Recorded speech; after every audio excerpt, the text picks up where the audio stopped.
Bonjour, bonsoir, auditeurs, auditrices de la radio RTA, indépendamment de là où vous êtes. Bonsoir, Christophe. Bonsoir, oui, Mickaël. Donc, je vais vous proposer, pour commencer, par le chant du hymne et louange numéro 123. Numéro 123, nous allons demander l'assistance du Saint-Esprit qui vienne parmi nous pour pouvoir préparer les cœurs, entendre et recevoir le message qui va pour nous. Donc, le 123 du hymne et louange. Descends, Esprit du Dieu vivant, sur notre pauvre race qui s'est perdue en poursuivant l'illusion qui passe. Donne-nous des langues de feu, la voix surnaturelle qui ramène les cœurs à Dieu par la bonne nouvelle. De nos ténèbres fait le jour, du chaos l'harmonie, chasse la haine par l'amour et la mort par la vie. Au-dessus des peuples divers, que la croix resplendisse, au nom du Christ dans l'univers, que tout genou fléchisse.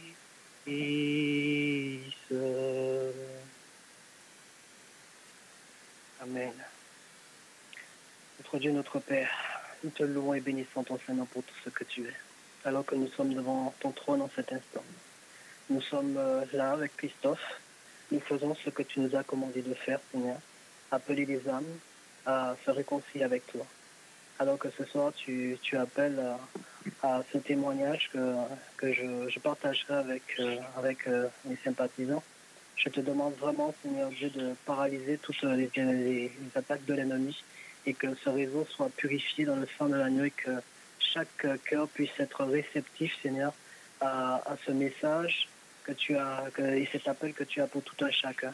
Parce que ce que tu as fait, Seigneur, tu ne l'as pas fait à demi, ni à peu près, Seigneur. Tu as pensé à chacun d'entre nous, quel que soit le lieu où nous soyons, quelle que soit notre nationalité, quelles que soient nos origines, quels que soient nos péchés, quel que soit ce que nous ayons fait.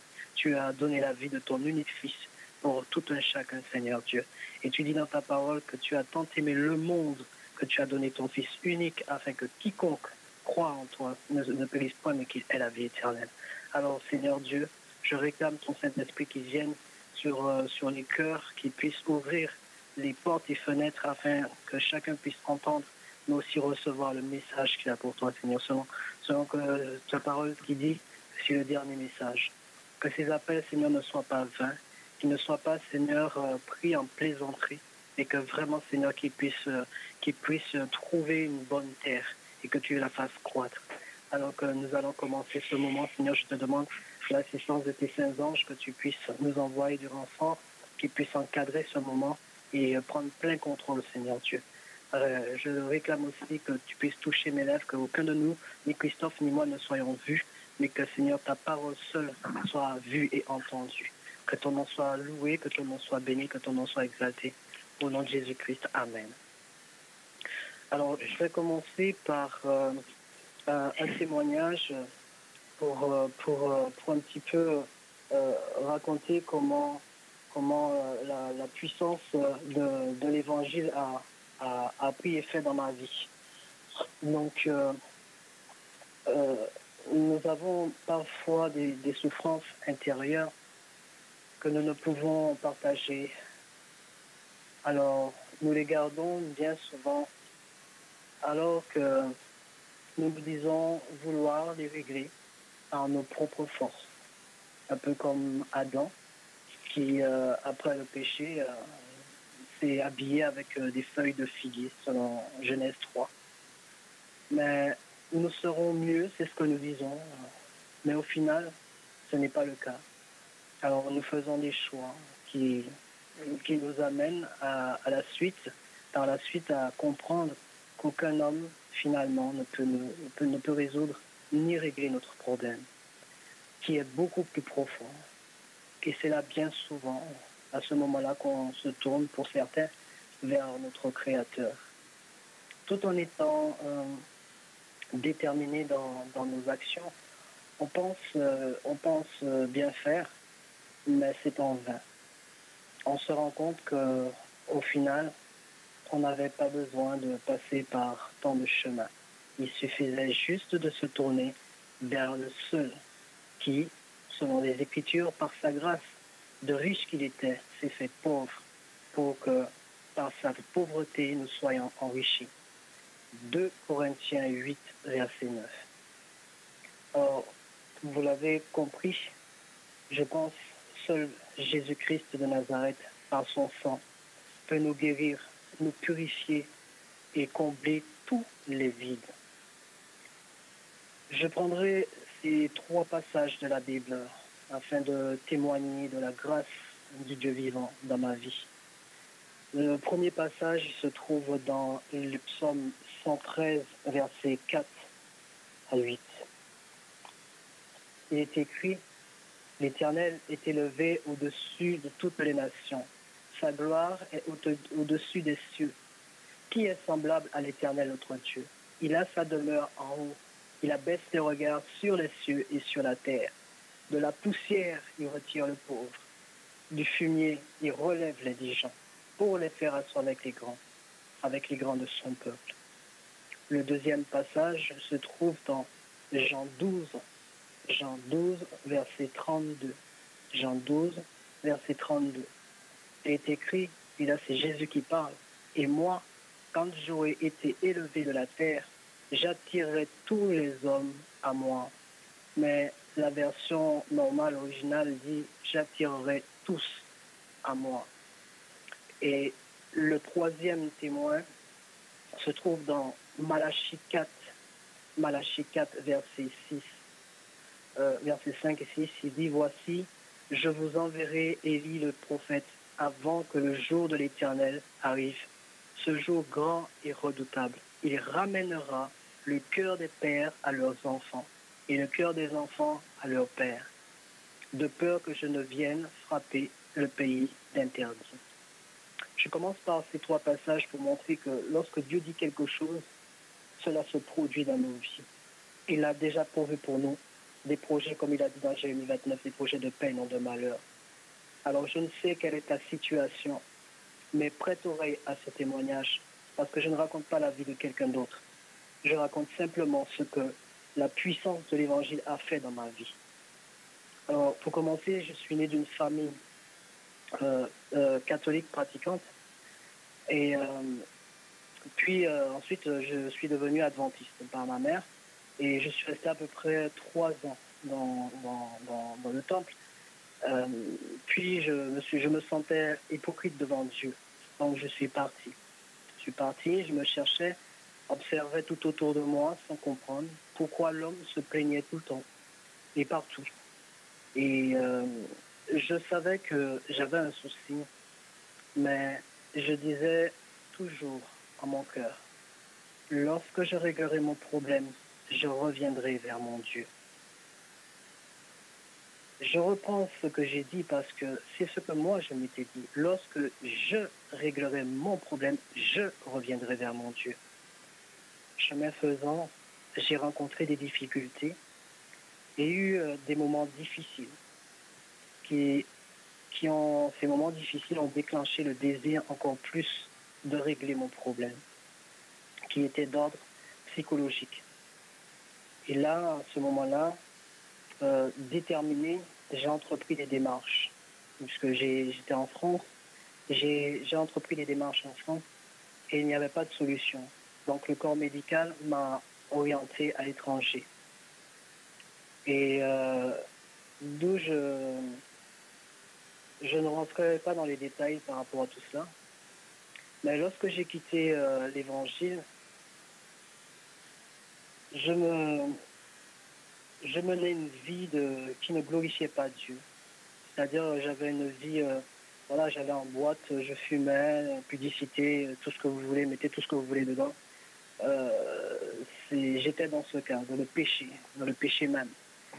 Et à cette époque, je connaissais le nom de Dieu, mais je ne le connaissais pas personnellement. Il a fallu que je sois loin de tout, dans le désert, que j'appelle le désert à l'étranger, quoi, dans un endroit où complètement isolé, pour que Dieu me rencontre dans un pays étranger, où j'étais parti avec ma Bible, que je n'ouvrais jamais, et qui m'avait conduit à prendre juste avant mon départ. Donc, alors que lorsqu'on me disait de prier, ça m'agaçait à ce moment-là. Pourtant, je le faisais spontanément, et c'était en supplication que je m'adressais à Dieu à Dieu dans mes prières. C'est-à-dire que je demandais à Dieu en supplication et en larmes d'arrêter de fumer. Et chose que je faisais, mais que je détestais. Je fumais, mais je détestais ça. Et je voulais arrêter. Donc je priais à Dieu en supplication et en larmes pour que j'arrête de fumer. Et par rapport à mon problème psychologique même aussi, mais aussi je priais pour qu'il puisse me donner des richesses financières et de l'argent, pour être clair, pour aider de manière concrète les pauvres.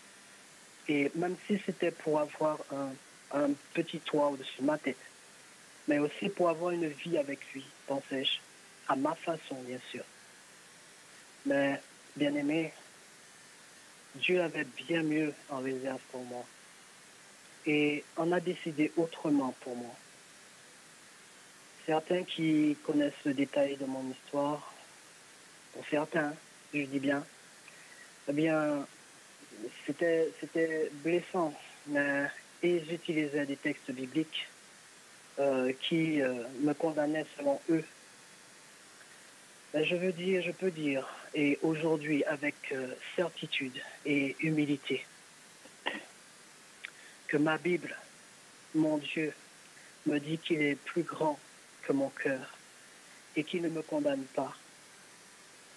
Bien-aimé, si tu te sens dans cette situation, sache une chose, c'est que Dieu me l'a dit, et il te parle à toi aussi. Il n'est jamais trop tard. Ton problème, Dieu est la solution. Et Dieu me dit dans sa parole que si mon cœur me condamne, il est plus grand que mon cœur et il ne me condamne pas. Et cela, vous pouvez le retrouver dans 1 Jean 3, verset 20. Qu'il a déversé toute sa colère sur notre Sauveur, sur mon Sauveur, afin d'être avec lui. Et ça, vous pouvez le retrouver dans Ésaïe, livre d'Ésaïe, chapitre 53, verset 5, où il est écrit, il a plu à Dieu de briser son Fils pour nos péchés, nos iniquités. Le châtiment qui nous donne la paix est tombé sur Christ, et c'est par ses meurtrissures que nous sommes guéris. Et que je suis enfant de Dieu, 1 Jean 3, versets 1 et 2. Que si je vis, ce n'est plus moi qui vis, mais c'est Christ qui vit en moi. Galates 2, verset 20. Je parle ainsi non pour avoir de la pitié, ni de la sympathie de quiconque, qui que ce soit, mais juste pour dire à quelqu'un ce soir qui est encore dans le péché, c'est-à-dire dans l'adultère, la drogue, l'homosexualité, la pédophilie, la prostitution, celle qui est peut-être encore rebelle à ses parents, irreligieux, qui calomnie, qui est médisant, qui est encore dans la médisance. Bien, j'aimerais dire que sans porter aucun jugement, parce que je sais d'où l'Éternel Dieu m'a sorti. C'est pour toi, oui, c'est pour toi. Je sais que tu m'entends. Ce message, c'est pour toi. C'est pour toi que Christ est venu, s'est déplacé. Il a quitté 99 brebis. Alors, que personne ne pense être meilleur qu'un autre ou plus intelligent. Car il est écrit dans Romains 3, si vous permettez, Romains 3, versets 10 à 18, il est écrit: il n'y a point de juste, pas même un seul. Nul n'est intelligent, nul ne cherche Dieu.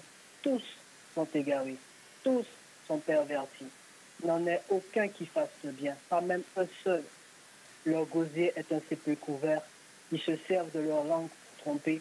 Ils ont sous leurs lèvres un venin d'esprit. Leur bouche est pleine de malédiction et d'amertume. Et ils ont les pieds légers pour répandre le sang. La destruction et le malheur sont sur leur route. Ils ne connaissent pas le chemin de la paix. La crainte de Dieu n'est pas devant leurs yeux. Et pour dire que Christ, il a quitté 80, quand il dit qu'il a quitté 99 brebis, ça vous pouvez le retrouver dans Luc 15. Luc chapitre 15, versets 4 à 7. Alors, ce soir, laisse-toi toucher par la grâce. Moi, j'étais déterminé dans ma démarche, en pensant faire le bien et en aidant Dieu. Mais on n'aide pas Dieu, en fait. On ne peut pas aider Dieu. Parce que la parole de Dieu déclare qu'il n'habite pas dans un temple fait de main d'homme. Mais Christ est venu stopper mon élan. Il est venu stopper mon élan et m'a ramené. Il m'a ramené à la maison.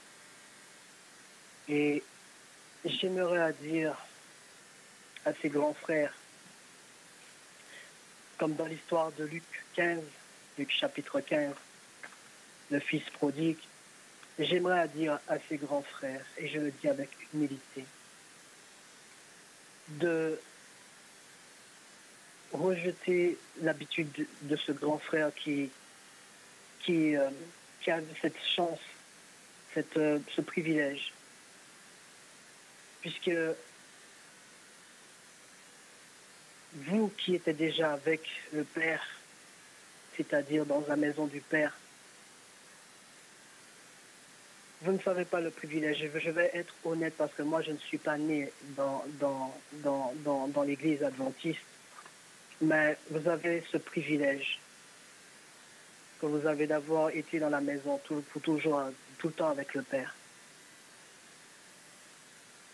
Bien que j'aimerais poser cette question, c'est une question que je pose, mais prenez-le personnellement, mais avec amour. Parce que ça peut nous laisser à nous remettre en question aussi sur notre attitude aujourd'hui. Où étiez-vous lorsque ce pédophile ou ce violeur, ce drogué, cet homosexuel, cette prostituée, etc., se sentait seul, avec la honte, le désir de mourir, de se suicider? Alors, cessons de nous irriguer en juge à la place de celui qui juge. Chacun, Dieu dit dans sa parole que chacun sera jugé selon ses œuvres. 2 Timothée 4, verset 14, Apocalypse 20, verset 13 et Apocalypse 2, verset 23. C'est pourquoi, à ceux qui ont agi et pensé ainsi, j'invite, mais d'un cœur sincère et avec amour, de se repentir. Et je m'adresse à toi, qui est dans l'une de ces situations que j'ai évoquées en haut, dans la prostitution, dans toutes ces choses, dans le péché. J'ai une question. Est-ce que tu veux être sauvé? Veux-tu être sauvé? Alors j'ai une bonne nouvelle pour toi. Jésus-Christ sauve aujourd'hui. Car cet évangile, je t'assure, c'est une puissance si tu crois. Jean 3, verset 16. Et Dieu n'est pas un menteur. Car lorsqu'il dit qu'il a tant aimé le monde, afin que quiconque croit en lui ne périsse point, mais qu'il ait la vie éternelle, ça n'est pas un menteur. Personne ne peut en parler s'il ne l'a pas expérimenté lui-même. Je sais ce qu'elle a fait et continue de faire dans ma vie. Crois en la parole. ce sont elles qui rendent témoignage de Christ. Et aussi, c'est elle qui change et transformera ta vie, bien-aimé. Quel que soit le problème, la douleur, quel que soit ce que tu vis, quel que soit l'état où tu es, viens à Christ. Lorsque j'étais dans cette chambre d'hôpital seul, sans visite, avec ma Bible, Christ et ses anges m'ont visité. J'avais une paix que je ne peux expliquer jusqu'à ce jour. Dieu lui-même a détourné mes plans et m'a ramené à la maison.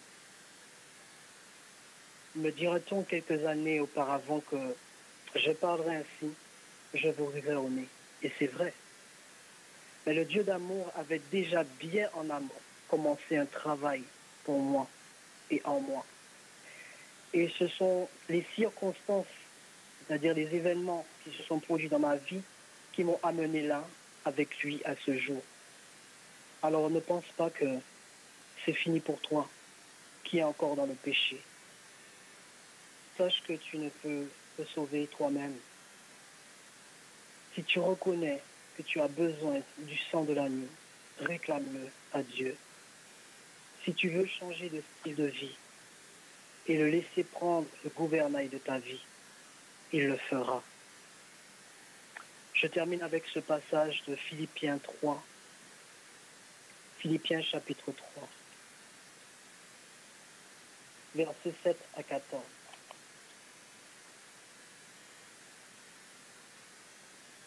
Mais il est écrit, mais ces choses qui étaient pour moi des gains, je les ai regardées comme une perte à cause de Christ.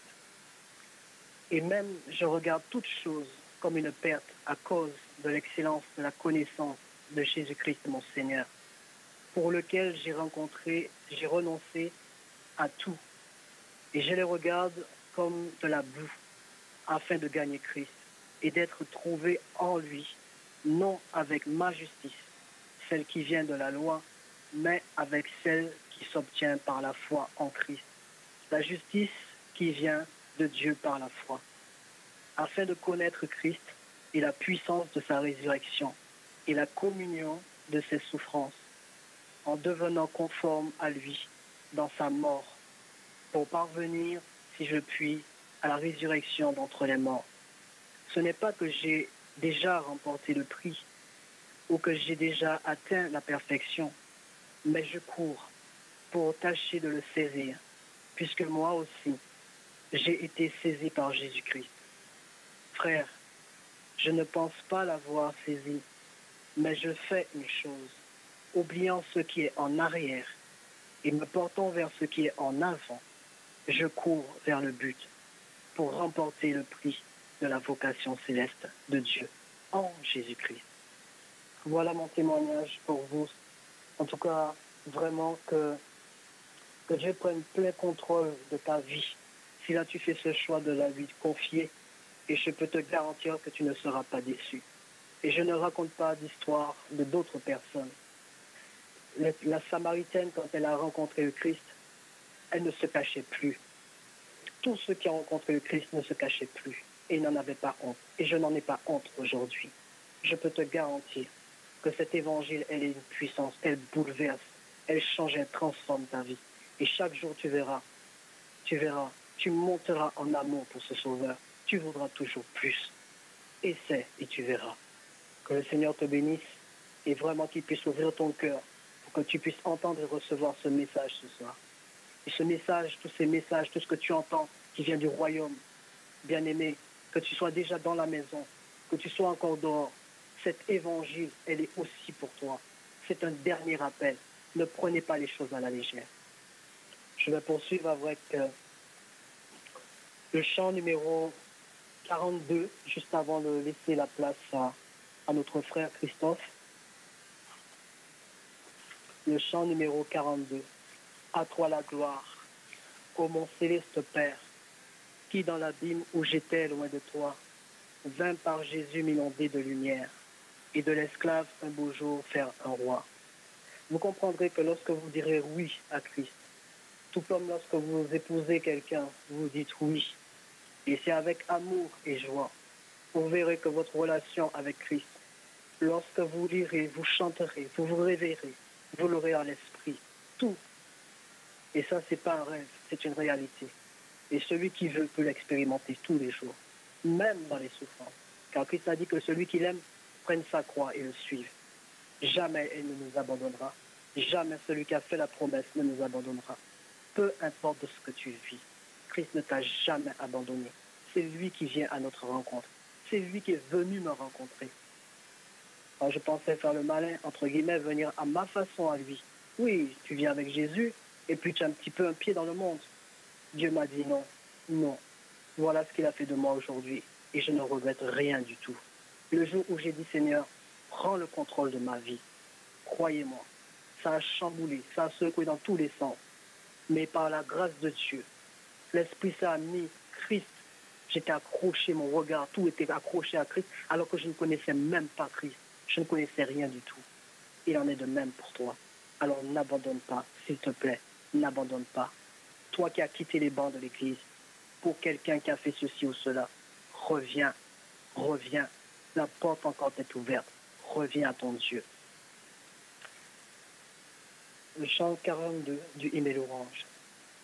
À toi la gloire, ô mon céleste Père, qui dans l'abîme où j'étais loin de toi, vint par Jésus m'inonder de lumière, et de l'esclave un beau jour faire un roi.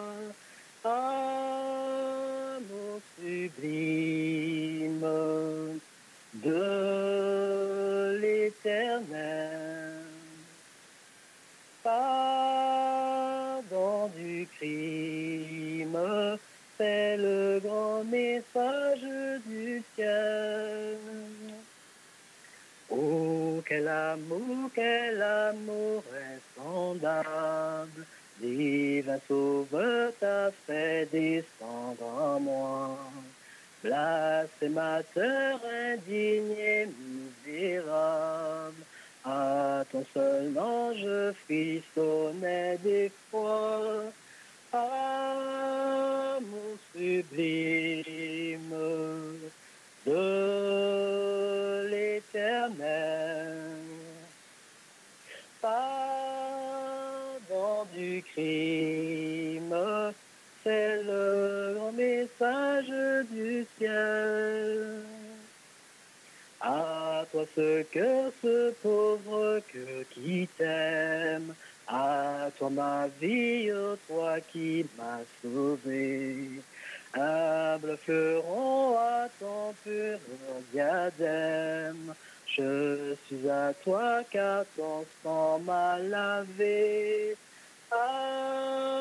Amour sublime de l'Éternel, pardon du crime, c'est le grand message du ciel.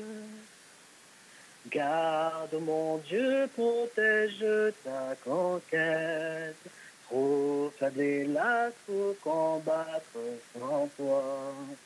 Et que bientôt dans l'éternelle fête, avec les tiens je contemple mon roi. Amour sublime de l'Éternel, pardon du crime, c'est le grand message du ciel. Amen. Je laisse la place à Christophe et je vous demande de prêter une attention particulière au message et surtout que l'Esprit de Dieu fasse taire toute autre voix autour de vous et que vous ne puissiez pas entendre un messager mais un message. Que la paix de l'Éternel soit avec chacun au nom de Jésus-Christ. Amen. Christophe, c'est à toi. Merci, bonsoir Mickaël. Bonsoir chers amis de la ligne RTA pour cette dernière session sur cette campagne d'évangélisation. Je salue à nouveau toutes celles et ceux qui, depuis dimanche dernier, ont pris le temps bien, de se connecter à cette ligne pour partager, pour méditer, pour s'édifier. Je salue toutes celles et ceux qui ont embrassé la foi adventiste et celles et ceux qui, bien, par curiosité ou par curiosité sont venus, ou sur le conseil d'amis ou recommandation sont venus peut-être une ou deux fois se connecter. En tout cas, nous concluons ce soir probablement par un thème important. Nous avons commencé avec la loi des 2 Adams, nous sommes allés à Gethsémani, nous avons vu quel était le vrai évangile, et là nous allons ce soir parler, comme prévu, de la justification par la foi, qui est probablement le sujet le plus important de la Bible. Et il est même le fondement de la doctrine du salut. C'est la raison pour laquelle votre serviteur étudie cette justification par la foi, parce qu'effectivement, c'est le fondement de la doctrine du salut. Mais au fond, qu'est-ce que ça veut dire d'être justifié par la foi? Est-ce que vous sauriez répondre à un théologien, peut-être un pasteur, peut-être un prêtre catholique que vous connaissez et qui vous dirait « mais donne-moi une définition de la justification par la foi ». Et comment relier cette justification par la foi à l'évangile, évidemment. Alors si nous proclamons puissamment depuis des années, depuis des décennies, des années, la doctrine de la justification par la foi, et certains sont convaincus que cette doctrine est prêchée depuis des années, des décennies en France et dans le monde, alors moi je leur pose une question toute simple. Pourquoi cette prédication n'a pas mis le monde sans dessus-dessous? Pourquoi le monde n'a pas été mis, encore une fois, sans dessus-dessous? Pourquoi le monde n'a pas été complètement convaincu de Christ, de Dieu, du Saint-Esprit? Parce que les apôtres, eux, après avoir bien compris Golgotha, regardez ce qui s'est passé. Ils sont partis, évidemment, dans le monde entier. Et nous sommes les héritiers de cela. Parce que eux, oui, eux, l'ont prêché, la justification par la foi. Et nous voyons les résultats aujourd'hui. Alors c'est vrai que si pour vous, les baptêmes, le samedi ou ailleurs, c'est la justification par la foi, oui, alors vous pourrez toujours croire cela et partir dans le repos provisoire avec cette idée-là. Non, moi je vous parle du monde entier, le globe, n'est-ce pas? Si la véritable justification par la foi, c'est cette lumière, n'est-ce pas, qui doit éclairer la terre de sa gloire. Je vous invite à lire Apocalypse 18, il s'agit d'une lumière qui éclaire la terre. Alors, si cette justification par la foi est correctement enseignée, pourquoi la terre n'est pas encore illuminée de la gloire de Dieu? Est-ce que ce n'est pas une impatience de Dieu que de voir cette terre? Est-ce qu'il n'est pas impatient? Peut-être qu'il se pose des questions. Pourquoi n'avons-nous pas, par notre prédication, si certains le croient, éclairé encore la terre de cette lumière, n'est-ce pas? Et puis, si cette prédication est prêchée depuis des années, pourquoi y a-t-il tant de gens finalement qui quittent les bancs de l'Église, peut-être comme le disait Michael, jeunes, moins jeunes? Pourquoi ce sont toujours les mêmes dans certains pays que l'on baptise, en raison des flux migratoires notamment? Pourquoi il y a tant de d'aller-retour dans les églises? Je pars, je viens, je ne viens plus, je reviens 2 ans après. Mais c'est ça la prédication de la justification par la foi? Madame White a déclaré que lorsque nous achèterons réellement cette sorte de justification par la foi, semblable alors éprouvée par le feu, c'est-à-dire la foi, alors la mission d'évangélisation sera rapidement achevée, tout comme le feu embrase le chaume, ou la chaume, excusez-moi. Message choisi volume 1. Oui, parce que pour ceux qui sont adventistes du 7e jour, il ne vous a pas échappé qu'Ellen White est mort depuis maintenant un certain moment, n'est-ce pas? Donc le temps passe, on enterre les gens, on les enterre, amis, collègues, voisins, familles, frères et sœurs, et puis voilà, le temps passe. Nous allons bientôt attaquer la fin 2018, n'est-ce pas? Et nous allons débuter 2019. Et paraît-il que la vraie doctrine de la justification par la foi est prêchée. Cela va faire 19 ans que nous avons quitté l'an 2000 et on nous promettait en l'an 2000 un cataclysme mondial, n'est-ce pas? Je m'en rappelle. 19 ans après, nous y sommes encore. Concernant la justification par la foi, je voudrais faire 2 remarques en préambule. Premièrement, que nous ne pouvons pas porter cette robe de justice à 99%, n'est-ce pas?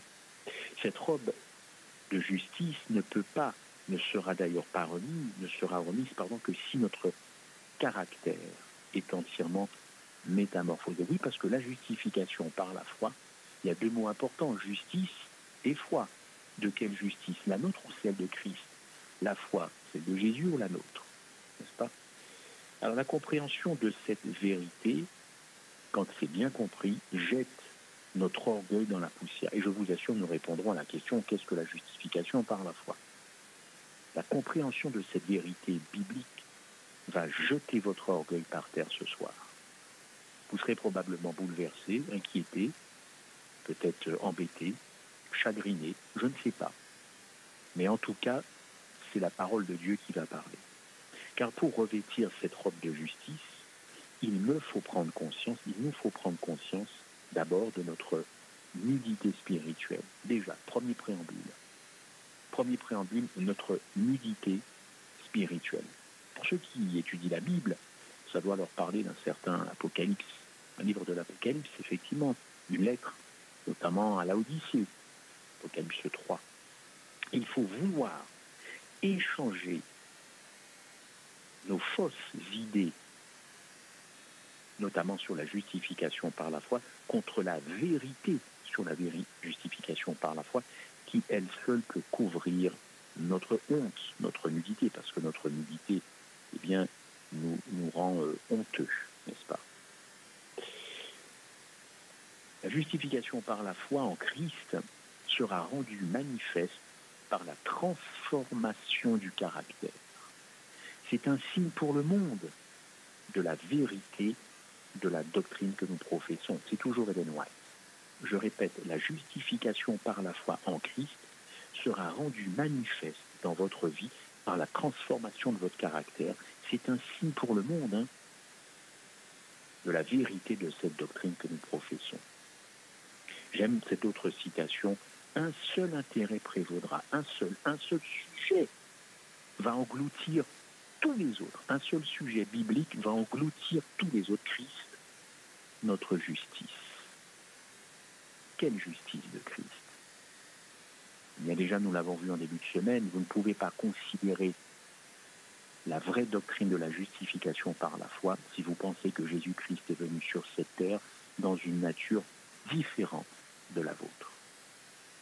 C'est-à-dire une nature non pécheresse, non polluée, non déchue par 4000 ans de péché. Premier obstacle à une juste et saine compréhension. C'est le préambule. C'est rédhibitoire. Il faut passer par là. La nature humaine de Jésus-Christ quand vous devez répondre à la question qu'est-ce que la justification par la foi? Pour comprendre ce que c'est que cette justification par la foi, il nous faut revenir sur nos illusions, encore une fois, sur notre condition réelle. Dans Apocalypse 3, verset 17, la lettre à Laodicée, le grec littéral, original, donne une signification plus profonde en insérant un article qui veut dire celle. On peut prendre le verset si vous voulez. J'ai tellement de choses à vous dire ce soir avant de se séparer. Mais on va prendre Apocalypse 3, verset 7. Prenons le temps, effectivement, d'ouvrir la parole. Et l'Église, écrit à l'ange de l'Église fidèle, Apocalypse 3, verset 7. Oui, 17, excusez-moi. Vous voyez, je suis déjà triste de vous quitter. Parce que tu dis, je suis riche, je me suis enrichi, je n'ai besoin de rien, et parce que tu ne sais pas que tu es malheureux, misérable, pauvre, aveugle et nu, je te conseille, et vous avez la suite. Le grec littéral va donner une signification plus profonde en insérant un article en grec O-H-O qui veut dire celle. Donc, tu ne sais pas que parmi les 7 églises, tu es celle, C-E-2-L, tu es celle qui est la plus malheureuse, la plus pauvre, la plus aveugle et la plus nue. Oui, Christ s'adresse à une église, mais nous savons que l'église, dans ce texte, ce sont tous les responsables, du plus petit degré au plus bas degré, tous les dirigeants, n'est-ce pas? Et là, la suite, je te conseille d'acheter de l'or. Alors pourquoi Dieu nous donne-t-il? Pourquoi il ne nous donne pas cet or? Vous avez jamais posé la question, achète. Pourquoi avec Dieu on n'achète pas? En général, on envisage un Dieu, on conçoit un Dieu qui donne, n'est-ce pas? Mais je te conseille au verset 8 d'acheter de moi. Pourquoi acheter? Qu'est-ce que l'achat vient faire dans l'Évangile? Si il y a le verbe acheter, c'est que ça va nous coûter quelque chose. Évidemment, ça va nous coûter quelque chose. Ça va nous demander un renoncement. Le fait d'acheter de lui, c'est-à-dire de Dieu, Dieu veut que nous abandonnions, renoncions à nos idées sur la justification par la foi contre la foi véritable. Car nous entretenons de fausses idées sur la justice par la foi. Donc, plus on est en pleine contradiction, car si on déclare comprendre et prêcher la vraie justification par la foi, depuis encore une fois des décennies, des années ici en France, en Europe et dans le monde, si c'est prêché, pourquoi continuer de prêcher la justification par la foi? Je vous pose cette question, si c'est prêché, alors quels sont les fruits? Quels sont les fruits des gens qui sont dans l'Église, qui sont prêts à y rentrer, ceux qui ne sont pas prêts à y rentrer? Quels sont les fruits de ceux qui ont accepté Christ? Oui. Quels sont ces fruits? Eh bien, Dieu répond, la tiédeur. Alors je repose cette question, si effectivement la justification par la foi est prêchée, montrez-moi les fruits. Mais ce sont les fruits que Dieu veut que nous voyions, la tiédeur spirituelle de l'Église avec un grand E. Elle traduit la qualité du fruit, n'est-ce pas? Peut-être que certains d'entre vous, vous faites le marché, on a tous envie d'acheter des bons fruits. J'ai jamais vu quelqu'un me dire, moi je vais acheter des fruits pourris. La tiédeur de l'Église traduit la qualité du fruit. Alors, quelle justification par la foi nous prêchons, chers amis? Cette tiédeur, c'est un évangile qui est mal compris, mal vécu. S'il est mal vécu, c'est qu'il est mal compris, n'est-ce pas? Cette tiédeur traduit très clairement la présence d'un légalisme dans notre foi, un légalisme, c'est-à-dire un subtil orgueil de nos œuvres. Ah oui, nous n'avons pas réglé le problème, la tension entre la foi et les œuvres. Nous croyons que nous avons réglé ce problème entre la tension entre la tension entre la foi et les œuvres, mais ce n'est pas le cas. Nous disons que nous sommes sauvés par la foi, mais inconsciemment dans le cœur. Nous croyons que nos œuvres aussi participent à notre salut, consciemment ou inconsciemment. Passer l'émotion d'une cérémonie, par exemple de baptême, passer l'émotion de ce que vous voulez, il reste le légalisme. L'appel à la repentance de Laodicée,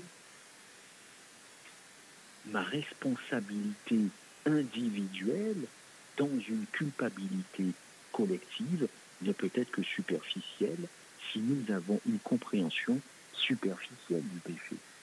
Autrement dit, ma conception de l'Évangile, ma conception de la doctrine de la justification par la foi, elle va être très superficielle si j'ai une connaissance superficielle du péché. Deuxième connexion, la nature humaine de Jésus-Christ dans la justification par la foi. Deuxième entrée, si vous avez une conception très light du péché, considérant notamment et surtout que Dieu n'est pas capable de mettre un terme au péché comme puissance et comme acte dans vos vies, si vous croyez ça, vous vous déconnectez de la justification par la foi. Compréhension superficielle du péché, compréhension superficielle de la justification par la foi. Dans 1 Jean 1, verset 9, ce texte nous dit, si nous confessons nos péchés, il est fidèle et juste pour nous pardonner nos péchés et nous purifier de toute iniquité.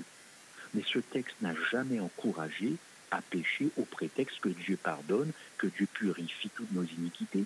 Ce n'est pas un texte qui nous encourage, ce n'est pas un pouce au crime, un pouce au péché. Comment confesser un péché que je ne connais pas? Comment confesser un péché que j'ignore, voire même que je ne discerne pas dans ma vie? Mes chers amis, si je ne suis pas conscient d'un péché, est-ce qu'il cesse pour autant d'exister? Si je ne suis pas conscient d'un péché dans ma vie, est-ce qu'il cesse pour autant d'être un péché? Bien sûr que non. Il existe un enjeu, chers amis, beaucoup plus important que ma propre sécurité personnelle dans cette affaire.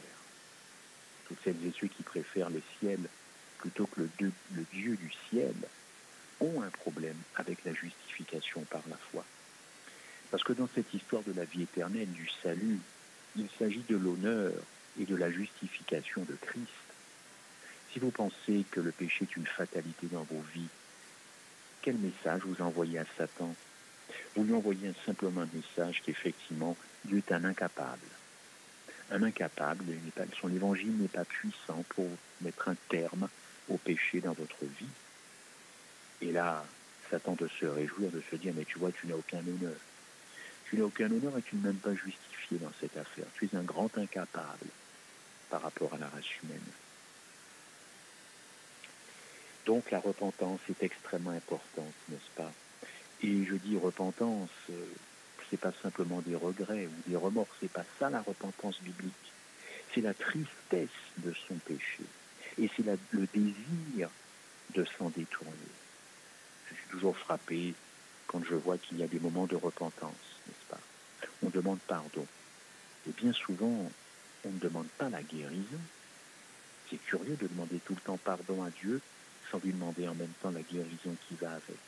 C'est curieux. Drôle de pratique en 2018, n'est-ce pas? La plus grande crise de tous les temps, chers amis, elle a entraîné, on l'a vu cette semaine, la crucifixion de Christ. Mais l'ombre de la croix est toujours là, en 2018. Ceux qui ont crucifié pour la première fois le Christ, Jésus a prié pour eux. Jésus a prié. Jésus a dit d'ailleurs, ils ne savent pas ce qu'ils font. Luc 23. Jésus ne leur a même pas voulu à ces Romains, n'est-ce pas? Mais il y a aussi aujourd'hui ceux qui crucifient de nouveau Jésus-Christ pour leur part. C'est Hébreux 6, verset 6. Il le déshonore publiquement. Il le déshonore publiquement et il l'expose à l'ignominie. Quelle est la profondeur du péché pour lequel l'ange de l'église de Laodicée doit se repentir? Quelle est la profondeur de ce péché? J'avais prévu de vous le dire ce soir, le péché par nature et le péché par acte. Et je me sens poussé, comme c'est la dernière fois, en tout cas pour cette semaine, eh bien, d'avancer un petit peu. Pour celles et ceux qui veulent en savoir plus, encore une fois, je me mets à leur disposition sur un simple coup de téléphone ou une adresse email qui vous sera donnée pour pouvoir poursuivre sur la profondeur du péché. Mais je vais aller directement au cœur de ce que je voulais vous dire. Chers amis, la foi, justification par la foi, c'est la réponse humaine à ce que l'Évangile a fait pour le monde et pour vous. Cette réponse doit être une foi authentique. Elle doit toujours être motivée par l'amour agapé ou l'appréciation par le cœur de l'Évangile. Jean 3,14 au verset 16. C'est absolument clair. La foi, c'est une réponse sincère. C'est avant tout cela, une réponse sincère qui vient du cœur à l'amour de Dieu manifesté par le don de Jésus-Christ. C'est une réponse sincère. L'amour de Jésus-Christ mort, mais Jésus-Christ aussi crucifié et ressuscité. Lorsque nous avons clairement et totalement compris ce que l'on appelle l'effet objectif de l'Évangile, c'est-à-dire ce que Christ a fait pour vous, on appelle ça aussi l'Évangile objectif. Il y a aussi l'Évangile subjectif, c'est ce qu'il veut faire en vous. C'est pas la même chose, et on y reviendra, mais quand vous avez compris ce qu'il a fait pour vous, et notamment la vérité qui concerne la croix, alors, comme Paul le déclara, l'amour de Christ nous presse, autrement dit, notre version, nous étreint, et nous estimons que si un seul est mort pour tous, tous sont donc morts. Relisez 2 Corinthiens 5, 14, 15. Le fait que Christ était prêt à renoncer à sa vie éternelle pour toujours, afin que nous puissions vivre pour toujours, ne peut que nous remplir d'amour et d'adoration. Mais comment voulez-vous être rempli d'amour et d'adoration si vous n'êtes pas touché par ça? La justification par la foi, réponse authentique, sincère, humaine. Mais le diable est dans les détails, n'est-ce pas? Et il va venir perturber, il va venir cabosser cette belle réponse humaine. Mais c'est avant tout la foi authentique qui qui agit par amour, Galates 5, verset 6. Mais voilà, chaque croyant doit réaliser que le grand ennemi des âmes, le diable, a préparé plusieurs contrefaçons à la fois. Plusieurs contrefaçons à la fois et aussi plusieurs contrefaçons pour chaque vérité biblique, chaque vérité de l'Évangile. Et c'est avec ça qu'il séduit le peuple de Dieu. Et croyez-moi, il fait beaucoup d'efforts, n'est-ce pas? La contrefaçon qu'il a trouvée pour la justice de Christ, qu'est-ce que c'est que la justice de Christ? Avez-vous une définition? Je vous en propose une. La justice de Christ, c'est ce que Christ a réalisé sur cette terre dans ma nature humaine, une nature déchue, une nature pécheresse. C'est ce qu'il a réalisé dans ma chair à moi. Eh bien, le diable va remplacer la justice de Christ avec votre propre justice. C'est-à-dire une justice qui peut paraître bonne, n'est-ce pas, ou même véritable aux yeux des hommes, n'est-ce pas? Mais elle ne vient pas de l'Évangile, Romains 10, versets 3 à 4, et qui par conséquent est considérée aux yeux de Dieu comme un vêtement souillé. Alors lisons Romains 3 à 4, si vous le permettez.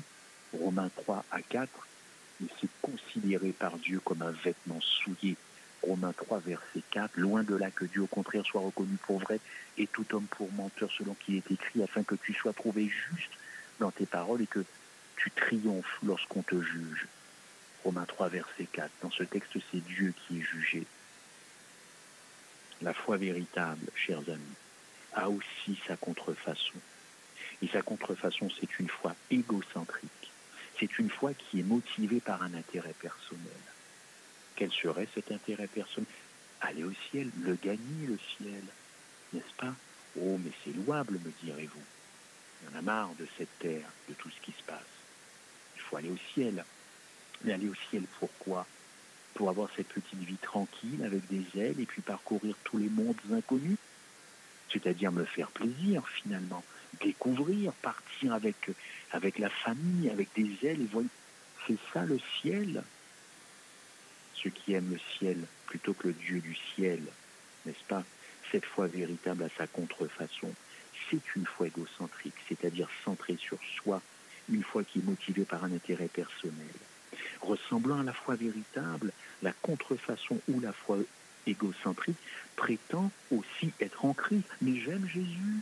Bien sûr que j'aime Jésus, je fais tout ce qu'il faut. Oui, je fais tout ce qu'il faut pour aller au ciel, n'est-ce pas?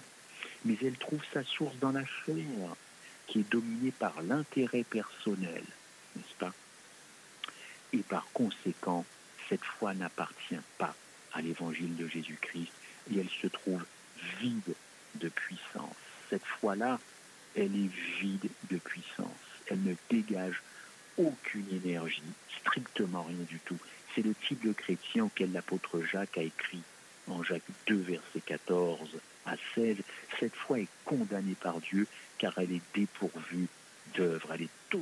Une telle foi a enlevé sa puissance à l'Église d'aujourd'hui. En contraste avec cette foi égocentrique, le message des trois anges, qui est l'évangile éternel, vous le savez. Là, elle nous offre la foi de Jésus, qui est capable de produire un peuple ayant la patience des saints et ceux qui gardent les commandements de Dieu. Apocalypse 14. Cette foi de Jésus, elle est décrite dans le message de Laodicée comme l'or éprouvé par le feu. Le message à Laodicée, encore une fois, qui est très important à lire. Et c'est la foi de Jésus, foi qu'il a expérimentée dans sa vie quand il était sur terre, et une foi qui fut victorieuse sur la croix. C'était une foi uniquement motivée par l'amour agapé pour nous les hommes, la race humaine. Et cette foi-là de Jésus-Christ pour vous, pour moi, elle a été capable de supporter la terrible épreuve de la seconde mort. Encore une doctrine biblique qui a été largement attaquée, qui est combattue encore par des chrétiens, la seconde mort. En contraste, nous avons la foi des disciples, n'est-ce pas, avant l'expérience de la croix et après l'expérience de la croix. Oh, chers amis, là où la justification par la foi n'est pas pleinement comprise, il y a de l'insécurité. Là où il y a de l'insécurité, il y a de la crainte.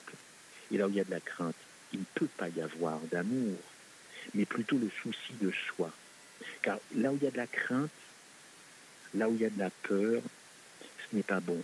L'amour parfait bannit la crainte, parce que la peur va avec le tourment du jugement. 1 Jean 4, verset 17. L'idée que l'on doit être bon, ou que l'on n'est pas assez bon d'ailleurs, pour aller au ciel, c'est une grande pierre d'achoppement qui a retenu le peuple de Dieu, et ce peuple-là qui ne peut pas faire la véritable expérience de la justification par la foi. C'est pour la raison pour laquelle, plutôt, il est d'une grande importance pour chacun d'entre nous que nous comprenions ce que Christ a fait pour la race humaine et ce qu'il maintenant il veut faire en toi, ce qu'il a fait pour toi et ce qu'il veut faire en toi. Alors il y aurait beaucoup de choses à dire, n'est-ce pas? Je peux vous livrer 3 éléments importants pour bien comprendre cette justification par la foi, pour bien comprendre quelle est cette foi qui sauve.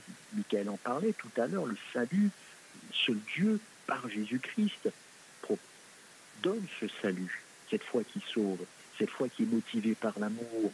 Peut-être 3 éléments que je vous livre. Connaître la vérité, oui, mais telle qu'elle est en Jésus-Christ. Croire à cette vérité telle qu'elle est en Christ et obéir à la vérité telle qu'elle est en Christ. Connaître, croire, obéir. Voilà 3 éléments qui font partie d'une meilleure compréhension, chers amis, de la justification par la foi. Alors, la place de la foi, évidemment, elle est importante, n'est-ce pas? Les œuvres, évidemment, ne sont pas à négliger, mais dans quel état d'esprit nous faisons des œuvres, n'est-ce pas? Dans quel état d'esprit nous faisons des œuvres? Il y aurait, évidemment, beaucoup de choses à dire sur cette justification par la foi. Mais je voudrais peut-être ne pas, qu'on ne se quitte pas sur une comment dirais-je, une expression, si vous le permettez, une expression que l'on peut entendre ça et là dans nos conversations. Et puis, juste avant de vous dire ça, je reste encore, cette idée me vient sur la justification par la foi. On a vu que si elle est prêchée depuis tout le temps, eh bien pourquoi le monde n'est pas retourné, pourquoi la terre n'est pas encore éclairée, pourquoi le caractère n'est pas encore totalement à l'image du Christ, pourquoi il y a ces va-et-vient dans l'Église, pourquoi il y a cette tiédeur. Alors, franchement, vous pensez que c'est la vraie justification par la foi qui est prêchée? Parce que si ce sont ça les fruits, si ce sont ça les conséquences, on a un problème. Mais si la justification par la foi selon Martin Luther est prêchée, notamment dans l'Église adventiste, 2 choses. Martin Luther avait-il la vérité sur le sabbat? Avait-il la vérité sur le sanctuaire céleste? Parce qu'évidemment, il y a aussi une corrélation entre ces 2 doctrines merveilleuses et la justification par la foi. Martin Luther était-il quelqu'un qui observait le sabbat? Et pensait-il que les péchés doivent être totalement purifiés et liquidés dans cette purification du sanctuaire? Je vous pose la question, parce que ces 2 doctrines, encore une fois, impactent la quintessence même, la compréhension de la justification par la foi.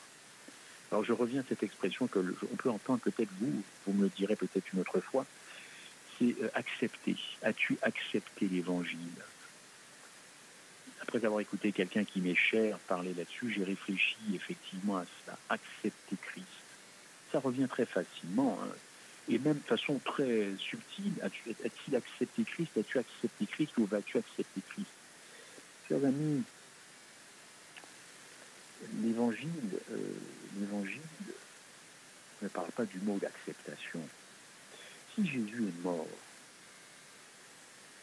en Christ, je suis mort en Christ, si je suis mort en Christ, et si je suis ressuscité en Christ, c'était l'objet, encore une fois, dimanche dernier, de cette méditation des 2 Adams, n'est-ce pas? Et si je suis mort en Christ et ressuscité en Christ, je n'ai pas à accepter cela. C'est un acte, c'est acquis. C'est où je crois à cela, ou je ne crois pas que j'étais en Christ quand Christ est mort et que j'étais en Christ quand il est ressuscité. Parce que Christ, lui, il n'a pas attendu de t'accepter, toi qui m'écoutes ce soir. Il n'a pas attendu de t'accepter.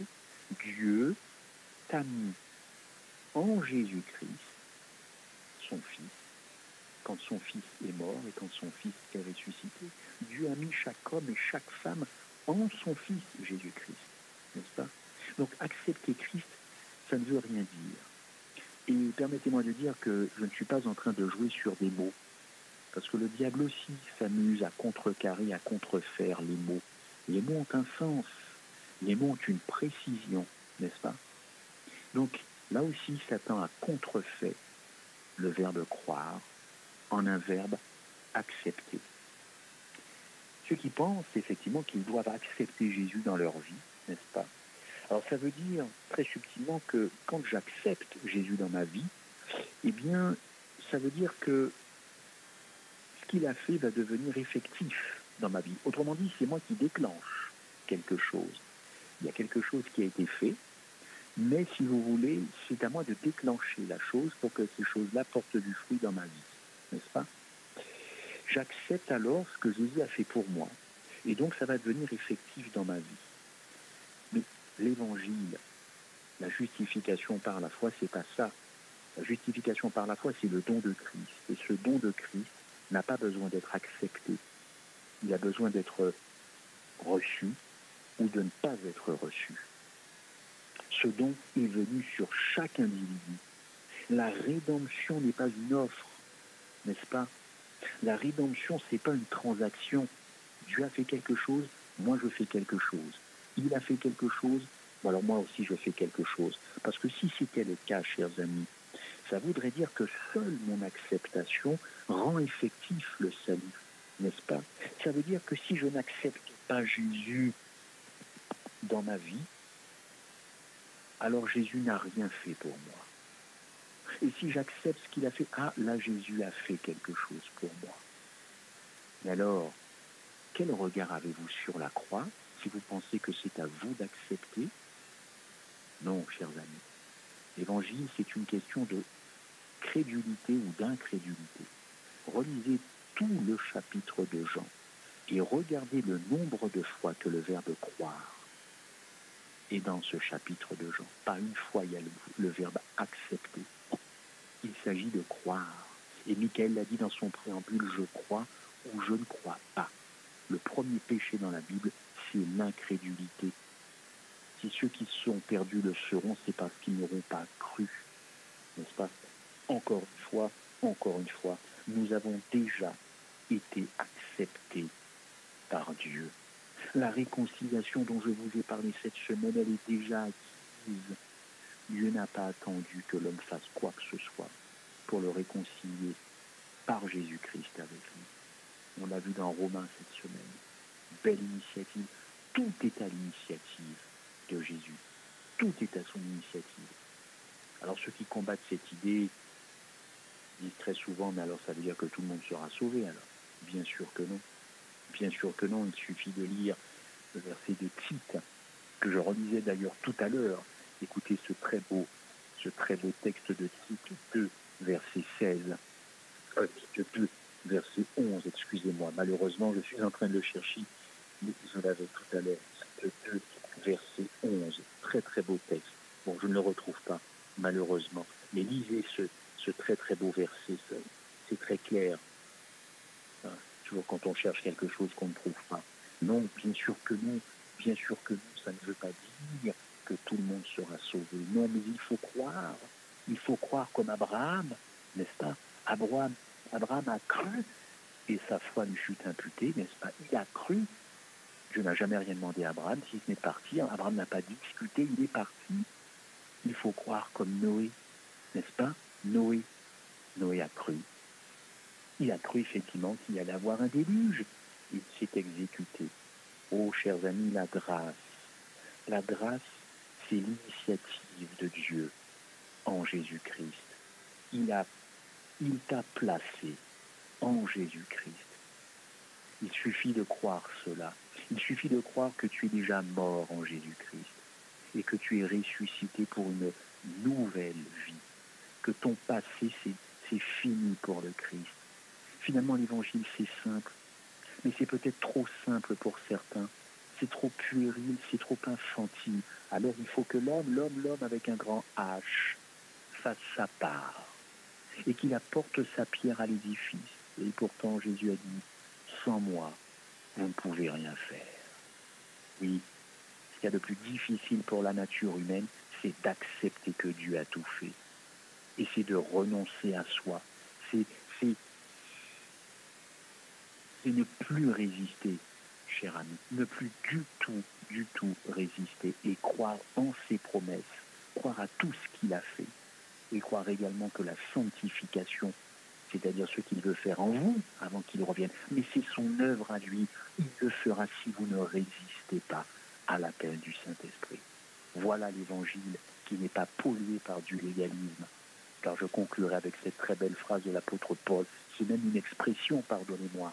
L'évangile, c'est non pas moi, mais Christ. Et le faux évangile, la fausse justification par la foi, qui gangrène l'Église et l'Évangile, c'est moi plus ce que Christ a fait. Voilà. Que Dieu nous aide et que Dieu vous aide à vous saisir de son évangile pur. Car cette croyance va vous amener à l'obéissance et à une vie en abondance. Une obéissance du cœur, et non pas une obéissance mécanique, mais une obéissance robotique.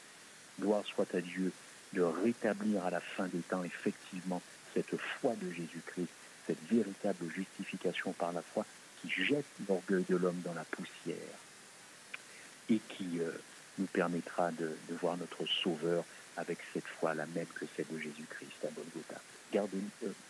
Que Dieu nous garde en tout cas pour le reste de la nuit de cette semaine, au nom de Jésus. Amen, amen. J'ai juste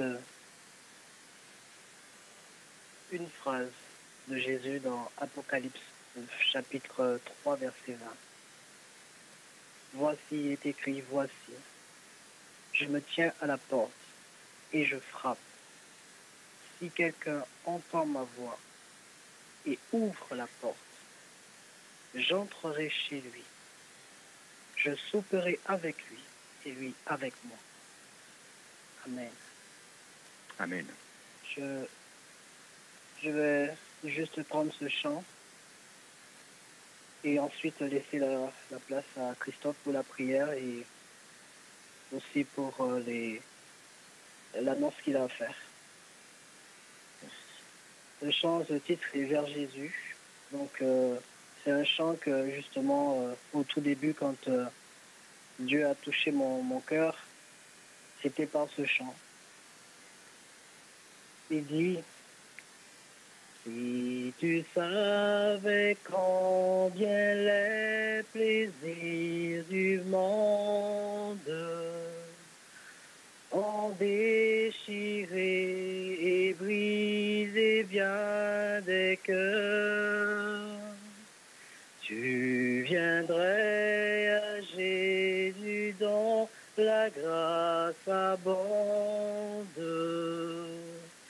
De son amour, tu verrais la douceur. Vers Jésus, lève les yeux, contemple son visage merveilleux, et les choses de la terre pâliront peu à peu. Si tu lèves vers Jésus les yeux, Christ est pour moi un sauveur admirable, un conseiller, un ami merveilleux,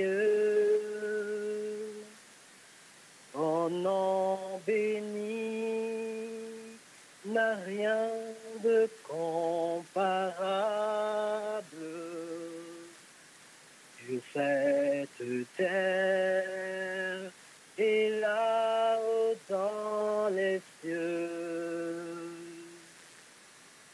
Père Jésus, lève les yeux, contemple son visage merveilleux et les choses de la terre pâliront peu à peu. Si tu lèves vers Jésus les yeux. Amen. Amen. C'est à toi pour la prière. Oui, j'ai retrouvé Tite 2 avant de prier. Je veux vous lire ce très beau verset. Car la grâce de Dieu, source de salut pour tous les hommes, a été manifestée. Cette grâce nous enseigne à renoncer à l'impiété et aux convoitises mondaines et à vivre dans ce siècle présent selon la sagesse, la justice et la piété, en attendant la bienheureuse espérance et la manifestation de la gloire du grand Dieu et de notre Sauveur Jésus qui s'est donné lui-même pour nous afin de nous racheter de toute iniquité et de se faire un peuple qui lui appartienne, purifié par lui et zélé pour les bonnes œuvres. Voilà ce texte qui prouve que tout le monde ne sera pas sauvé, évidemment, évidemment. Notre Dieu, notre Père, nous voulons te remercier pour cette semaine qui a commencé et qui commence par la prédication de ton vrai évangile. Cette prédication de la croix qui est une puissance mais aussi une folie, cette prédication de la justification par la croix qui est une puissance mais une folie pour certains. Car nous devons admettre une fois pour toutes que tu as tout fait, tout réglé, que nous n'avons rien fait, rien réglé. Et que si quoi que ce soit se passe en nous, c'est grâce à toi, par ta puissance. Et s'il ne se passe rien chez les gens, et nous le déplorons, et ça nous attriste parce que ce sont nos familles, nos amis, nos parents, c'est simplement parce qu'ils résistent. Ils résistent à ton salut. Ô Seigneur, nous qui avons cessé de résister, eh bien, continue de nous transformer, continue de nous faire porter des bons fruits, et permets que notre amour pour toi ne soit pas un amour intéressé pour gagner le ciel à tout prix, ou pour obéir par crainte de perdre le ciel, t'obéir par peur d'être perdu. C'est pas l'évangile, c'est pas un cœur aimant. Ce sont des gens qui ne t'aiment pas finalement, qui sont comme ça. Car tu es tout le contraire de ce qui s'est passé à la croix. Amour désintéressé, perte de la vie éternelle. Ô Seigneur, qu'aurais-tu pu faire de plus? Nous te demandons pardon, mais nous nous réjouissons grâce à toi. Oui, parce que tu es un sujet de joie pour nous, parce qu'à la fin des temps, maintenant, tu rétablis cet évangile puissant qui effectivement va éclairer la terre de toute sa gloire. La vraie justice, ta robe et non pas nos œuvres, tes mérites et non pas nos mérites. Ô Seigneur, permets-nous d'acheter de ce collier pour que cet achat, ça nous coûte. Ce coût, c'est le renoncement à nous-mêmes. Garde-nous dans ta paix. Bénis cette liberté à tous celles et ceux encore qui y viendront. Garde-nous, Seigneur, au nom de Jésus-Christ. Amen. Amen. C'est pour l'annoncer. Petite annonce. Oui, voilà. Simplement, très rapidement, j'étais content d'être parmi vous. La méditation sur Marie-Madeleine, ceux qui sont intéressés peuvent prendre contact avec moi. Cette méditation que j'ai pu faire en milieu de semaine. Donc j'ai un livre très intéressant qui peut être lu pour toutes celles qui ont souffert dans leur chair, moralement, physiquement, et qui comportent encore des séquelles dans des problèmes graves qu'elles ont pu connaître. Ce livre va les aider, évidemment. Ce livre ne remplace pas la Bible, évidemment, ni les écrits d'Ellen White. Puis pour ceux qui veulent poursuivre, j'organise des études bibliques, celles et ceux qui sont sur Paris ou la région parisienne. Pour les autres, prenez contact avec moi, je vous donne mon numéro. Il a été rappelé cette semaine, 06 64 70 19 89, 06 64 70 19 89, ou contactez RTA. Et puis, dernière petite annonce, eh bien, je le disais, vous pourrez réécouter ces émissions sur RTA ou sur la chaîne YouTube de la Sentinelle des Temps. Vous aurez le choix, évidemment. Et si vous allez sur la chaîne YouTube de la Sentinelle des Temps, dont je suis responsable, vous verrez d'autres messages qui ressemblent un petit peu à ce que j'ai pu dire tout au long de cette semaine. N'hésitez pas à vous abonner à cette chaîne ou à la faire connaître. Eh bien, la Sentinelle des Temps a pour vocation l'étude du plan de la rédemption dans sa totalité. Et j'ai été heureux de partager tout cela avec vous. Je remercie Mickaël de RTA, je remercie toute son équipe, et que Dieu vous bénisse tous. Et n'hésitez pas à prendre contact avec moi ou à aller sur la chaîne YouTube ou sur RTA. Merci à vous.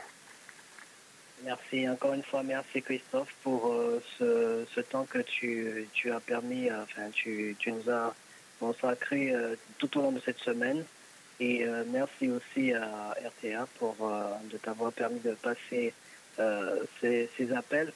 Et que je remercie le Seigneur parce que la parole de Dieu nous encourage, puisque notre Sauveur le savait déjà. Il dit que celui qui sème en pleurant moissonne en chantant. Donc gardons ça à l'esprit, c'est le Saint-Esprit qui fera croître. Donc croyons. Donc voilà, je te remercie encore une fois de plus au nom de RTA. Merci et puis, Amen, gloire à Dieu. Et pour ceux qui veulent aussi des Bibles, qui ne connaissent pas Dieu et qui viennent de découvrir, qui ont entendu, eh bien, vous pouvez prendre contact aussi avec Mickaël sur RTA. Et je pourrais éventuellement, pas offrir peut-être à tout le monde, mais en tout cas pour ce que j'ai, par rapport au stock que j'ai, offrir la parole à ceux qui ne connaissent pas et qui n'ont pas de moyens. Voilà. Donc je vous souhaite une bonne soirée, une bonne semaine dans le Seigneur, et que la paix de Christ repose dans le cœur de tout un chacun au nom de Jésus-Christ. Amen. Amen. Amen. Bonne soirée. Merci, bonsoir.